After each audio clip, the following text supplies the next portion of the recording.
El tema de hoy se refiere específicamente a los usos de los modelos de valor agregado en el campo educativo.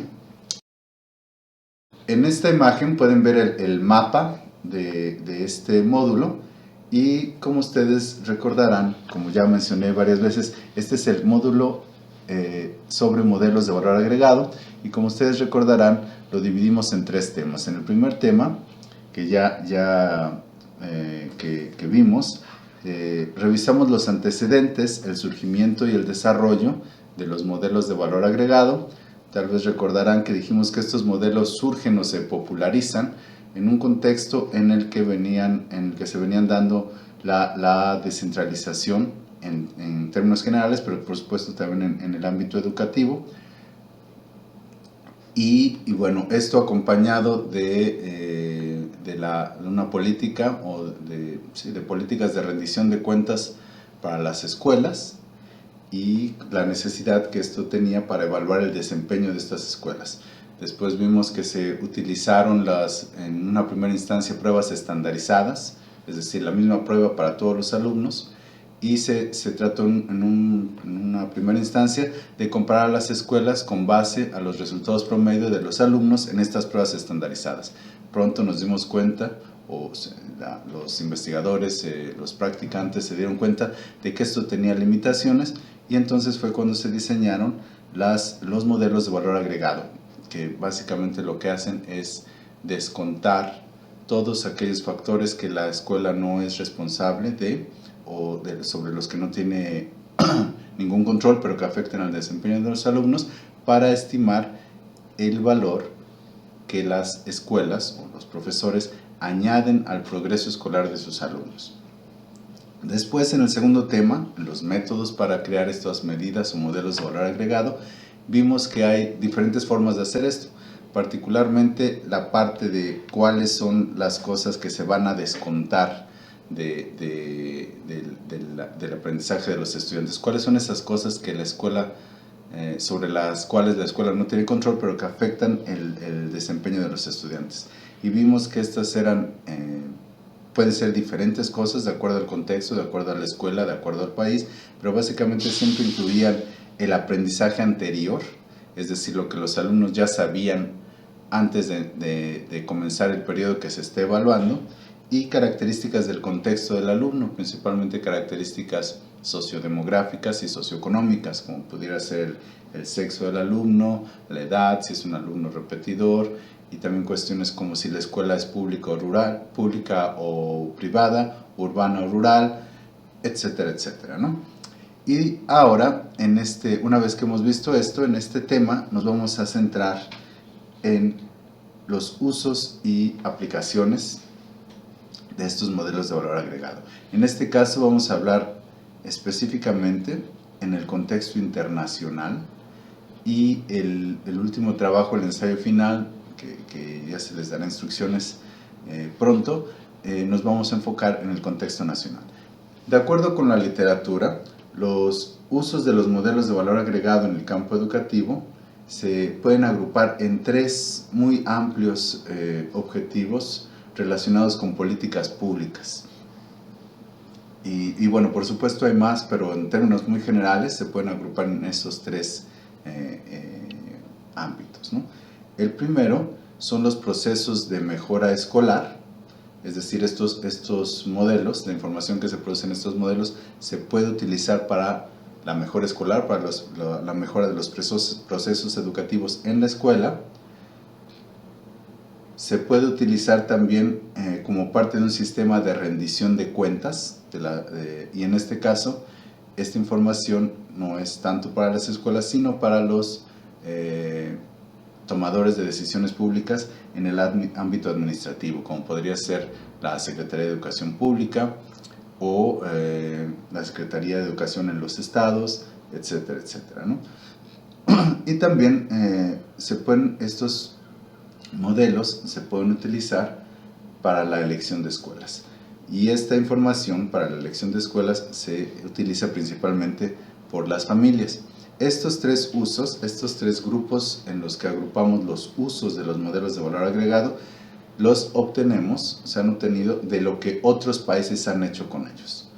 Y recuerden que en la parte final de este módulo vamos a discutir qué de estas cosas o de qué manera se pueden adaptar estos usos en beneficio del sistema educativo mexicano.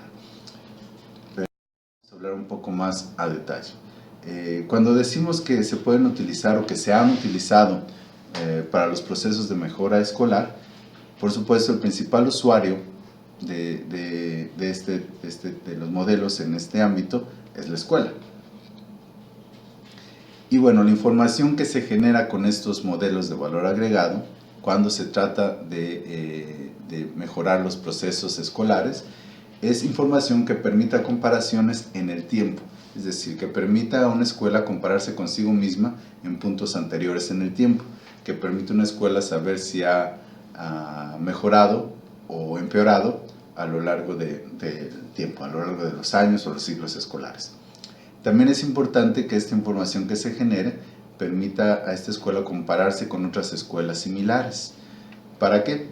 Precisamente, básicamente para identificar buenas prácticas. Si nosotros sabemos que hay escuelas cuyos alumnos son similares a los nuestros y nos podemos comparar con ellos y podemos comparar cómo estas escuelas han mejorado o empeorado en el tiempo, se pueden dar procesos de intercambio de información entre las escuelas que permiten identificar buenas prácticas que podemos aplicar en nuestras propias escuelas, ¿no? O que podemos compartir buenas prácticas que tenemos en nuestra escuela con otras escuelas que están en situaciones similares, ¿no? Y finalmente también debe permitir comparaciones para diferentes grupos de alumnos. ¿Y esto por qué? Porque el valor agregado de las escuelas, o recuerden que no es solamente de las escuelas, puede ser también de los maestros, el valor agregado puede ser diferente para diferentes tipos de alumnos. Puede ser que los alumnos de nivel socioeconómico más bajo, hay escuelas que lo están haciendo especialmente bien con alumnos que provienen de familias con nivel socioeconómico más bajo. Puede haber escuelas que lo están haciendo especialmente bien con alumnos que tienen un origen étnico o indígena o que son algún tipo de inmigrantes, o etcétera, etcétera, ¿no? Puede haber alumnos que lo están haciendo mejor con las niñas, especialmente en matemáticas, por ejemplo, o con los niños en lectura, etcétera, etcétera. Lo importante o lo que se quiere resaltar en este caso es que cuando el principal usuario de estos modelos es la escuela, la información debe producirse en el detalle suficiente para que sea útil para las escuelas para los procesos escolares dentro de las escuelas. El siguiente uso que mencionamos es el de usar los modelos de valor agregado en los sistemas de rendición de cuentas. Y en este caso, como ya dijimos, el principal usuario son las autoridades educativas. En este caso, la información que se produce tiene como principal objetivo permitir comparaciones relacionadas con el uso de los recursos, los resultados y la productividad o eficiencia. Es decir, para las autoridades educativas o las autoridades gubernamentales es importante saber de qué manera se están usando los recursos que se están invirtiendo en una escuela en particular o en un grupo de escuelas o en un tipo de escuelas. ¿Por qué? Porque también con esta información se pueden tomar decisiones acerca de buenas prácticas, tal vez a un nivel más agregado, pero también el objetivo es similar. Para esto es importante definir qué escuelas están haciendo un uso eficiente de los recursos y cómo lo vamos a definir. Se ha dado, como ya lo discutimos antes, en últimos años, medir la eficiencia de las instituciones escolares a partir de los resultados de aprendizaje de sus alumnos, que a su vez se miden a través de pruebas estandarizadas. Todo esto es debatible y analizable, pero bueno, esta es la forma en que se ha venido haciendo en el marco de estos modelos de valor agregado. Y también es importante mencionar que en este caso, cuando se trata de usar la información para la rendición de cuentas, esta rendición de cuentas puede tener diferentes fines, puede ser con consecuencias o sin consecuencias. En algunos países, como ustedes podrán ver en la lectura que van a hacer, la rendición de cuentas tiene únicamente fines informativos y diagnósticos, como yo estaba mencionando antes. Pero en otros países, a lo largo de la historia, también se ha utilizado para la aplicación de incentivos o sanciones a las escuelas. Es decir, se mide la eficiencia de las escuelas y en base a esto se dan incentivos a la escuela o a los maestros o se aplican sanciones. Y bueno, otra vez, esto es debatible, diferentes resultados se han obtenido en diferentes países, pero es importante resaltar que este es uno de los usos que se ha hecho de los modelos de valor agregado cuando se trata de los sistemas de rendición de cuentas. Finalmente, el otro uso que identificamos en la literatura es la elección de escuelas. Se utilizan los resultados de los modelos de valor agregado para proporcionar información a las familias para la elección de escuelas para sus hijos. Y bueno, aquí es importante señalar que si esta información se va a utilizar para las familias, normalmente se hace en forma de rankings, se hacen rankings de las escuelas en diferentes áreas, con diferentes medidas, por supuesto, para que las familias puedan escoger la mejor escuela que probablemente está cerca de su domicilio. Es importante que cuando estos resultados se publican, la literatura muestra que deben contener información que es relevante para las familias, que es relevante para la elección de escuelas, si ese es el objetivo, y que es adecuada, que sea en un nivel de complejidad adecuado para el público en general. Como ustedes ya se han dado cuenta, estos modelos pueden ser muy complejos en términos estadísticos, pero cuando la información va dirigida al público en general, no se puede uno detener a dar a detalle toda la información técnica. Por supuesto, debe estar disponible para que quien quiera o quien guste la pueda consultar, pero debe estar también la información digerida de una manera que el público en general pueda hacer un uso eficiente de ella. O al menos esto es lo que nos dice la literatura. Ahora bien, las lecturas que vamos a utilizar para este tema son dos. Tenemos una lectura básica y tenemos también una lectura complementaria.